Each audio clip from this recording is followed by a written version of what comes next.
अब देखें कोई जमीन जो है अगर 100 साल से कब्जे में है, यानी 100 साल हो गया, अब आया कोई क्या किया यहाँ पर जबरदस्ती किया है ना, जबरदस्ती जमीन को कब्जा फिर कर लिया, कब्जा फिर से कर लिया।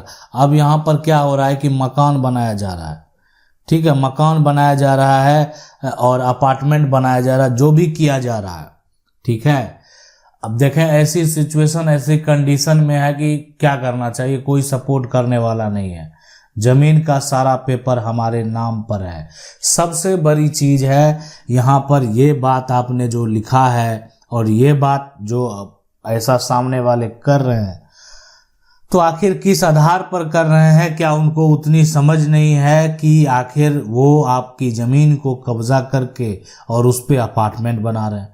लेकिन आज देखा जाए तो ऐसा नहीं है कि ऐसे मामले नहीं हुए हैं, ऐसे मामले न्यूज में भी आपको देखने को मिला होगा कि कब्जा करके बिल्डिंग खड़ा कर दिया, अवैध भूमि पर भी बिल्डिंग खड़ा कर दिया। लेकिन अब जो है यहाँ पर और मामले कोर्ट में भी ऐसे आपको देखने को मिले होंगे, ठीक है, आप जरूर इसका न्यूज़ सुने होंगे। लेकिन आज हम बात करेंगे, देखें यहाँ पर जो सवाल है कि मेरा जमीन मेरे कब्जे में 100 साल से था, 3 साल पहले जबरदस्ती गुंडों के द्वारा कब्जा कर लिया एंड अपार्टमेंट कंस्ट्रक्शन कर रहा है, रेरा भी पास करवा लिया है ना, अप्रूवल भी ले लिया, जो बनाने का अप्रूवल होता है कि क्या हम यूज करेंगे, कैसे करेंगे, क्या कंडीशन जो भी रेरा के द्वारा है वो सारा कुछ ले लिया गया है। प्लीज हमारे जो है यहाँ पर हमें बताइए क्या कर सकते हैं, कोई सपोर्ट करने वाला नहीं है। देखें अब ये यहाँ पर क्या होता है कि ऐसी सिचुएशन में अगर आप जो जबरदस्ती आपसे कब्जा ले लिया है ना, और आप यहाँ पर कुछ नहीं कर पाए, रोक नहीं पाए, तो वैसी सिचुएशन में अब जाकर दोबारा भी नहीं रोक पाएंगे। तो अभी आपने जैसे यहाँ पर लिखा कि हमारे जमीन का सारा पेपर हमारे नाम पर है, तो आप एक बार एसडीएम कार्यालय जाइए, एसडीएम कोर्ट जाइए, वकील से संपर्क कीजिए और वकील से संपर्क करके उस पे धारा 163 जो है वो लगा दीजिए।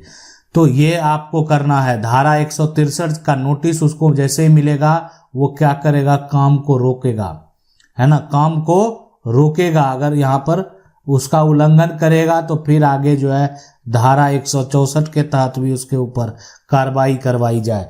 तो ये प्रक्रिया यहाँ पर आपको करना पड़ेगा। अब इसके बाद क्या होता है कि देखें अब तो वो जो भी कंस्ट्रक्शन कर दिया थोड़ा बहुत, अब उसको भी तोड़ना है, हटाना है, ठीक है, या अब जो है एक तरह से ये सारा रुक तो गया प्रोसेस, लेकिन अब उसको सबक भी सिखाना है। तो अब मामला को जो है आप चाहें तो टाइटल का भी आप जो है दावा यानी जो है सिविल न्यायालय से वो कर सकते हैं, ताकि क्या होगा, देखें ये प्रक्रिया का जो तय समय सीमा वो खत्म हो गया, रोक दिया व्यक्ति और बाद में जो है आपके पक्ष में जजमेंट हो गया फिर शुरू कर दिया। तो जब आप क्या करेंगे, टाइटल का भी दावा आप कर देंगे। अब इसमें क्या होगा, यहाँ पर भी अगर आप स्टे ले लेते हैं तो जब तक कानूनी प्रक्रिया चलेगा वो व्यक्ति कुछ नहीं कर पाएगा, उसका हिम्मत ही नहीं है कि वो कुछ कर सकता है। सर जी यहाँ पर नमस्कार, मेरी जमीन माँ के नाम से खतियान है जो लगभग 22 कट्ठा है, जिसमें 14 कट्ठा पापा जी बेच दिए, बाकी बचा जमीन 5 भाई हैं, हम हिस्सा से अधिक जो है बेच दिए हैं, ठीक है, जो भी शेयर बनता है उसमें से हम भी यहाँ पर बेच दिए हैं। हम जिस व्यक्ति को बेचे हैं वह यहाँ पर जो है ट्रिल कर रहा है, क्योंकि प्लॉट में समान हिस्सा के चलते हम 5 भाई का बंटवारा नहीं हुआ है।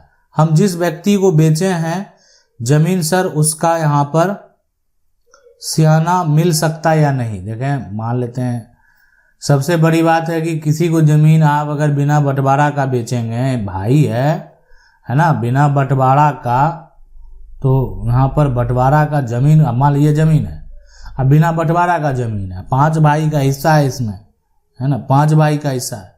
अब एक भाई क्या किया है, यहाँ पर एक भाई बेच दिया, ठीक है, ऐसा करने वाला करता है। तो अभी एक भाई बेच दिया ना, तो खरीदार जो होगा, इसमें हमारा कानून यही कहता है, जो पोजीशन एक्ट है, तो खरीद जो यहाँ पर है और दार है, ठीक है, दार को कब्जा किसी भी हालत में नहीं मिलेगा, कब्जा नहीं मिलेगा, ये तब तक नहीं मिलेगा जब तक आपसी बंटवारा नहीं हो जाए। खरीद लिए तो क्या होगा, कब्जा नहीं मिलेगा, पोजीशन है यानी हमारा कानून, बहुत सारे जजमेंट भी बताया हुआ, आप जजमेंट स्टोरी में जाकर देख सकते हैं। बहुत सारे सुप्रीम कोर्ट का ऐसा फैसला बताया हुआ है जहां पर जो है जब बात की है पोजीशन की, तो पोजीशन जो है तभी आपको मिलेगा जब आपसी परिवार में बंटवारा हो। बिना बंटवारा का आपको पोजीशन नहीं मिलने वाला है। इसलिए बंटवारा करके आप जितना शेयर है, हक है, आप बेचने के लिए स्वतंत्र हैं। और बात होती है, जब बात होती है पैतृक संपत्ति की, खतियानी की, तो हम ये भी बोल सकते हैं कि आपका पहला जो खरीद यहाँ पर जो है और दार होगा वो आपका भाई होगा, आपका हिस्सेदार होगा। मतलब अगर भाई खरीदने को तैयार है तो पहले उसी को बेचना पड़ेगा। सर नमस्कार, मैंने अपने जमीन का सीमांकन कराया, फिर कब्जा हटाने के लिए तहसील में आवेदन किया, फिर फैसला मेरे पक्ष में आया। उसके बाद विरोधी जो है पक्ष एसडीएम के पास अपील लगा दिया, वहां भी मेरे पक्ष में फैसला आया। फिर विरोधी पक्ष के द्वारा जो है यहाँ पर संभाग स्तर में अपील लगा दिया गया। क्या करें? क्या मैं हाईकोर्ट में जो है लगा सकता हूँ? सलाह बताएं। तो देखें, आप सीमांकन कराने के लिए स्वतंत्र हैं, आप सीमांकन करा सकते हैं। अब देखें, तहसील में आपने आवेदन दिया, मेरे पक्ष में आया और विरोधी पक्ष एसडीएम के पास अपील लगा दिया। वहीं पर मेरे पक्ष में फैसला आया, फिर विरोधी पक्ष द्वारा जो है संभाग स्तर पर अपील लगा दिया गया। क्या करें? मैं हाई कोर्ट में लगा सकता हूँ, सलाह बताएं। नहीं, सिविल कोर्ट में लगाएं। हाई कोर्ट जो है उसके बाद आपको जाना पड़ेगा, आप जो है सिविल कोर्ट में लगाएं। सिविल कोर्ट में आप जो है केस फाइल कर सकते हैं। और रही बात, देखें क्या होता है कि आपका अगर जो भी है, आपका अगर जितना जमीन होगा उतना ही जमीन आपको मिलेगा वापस।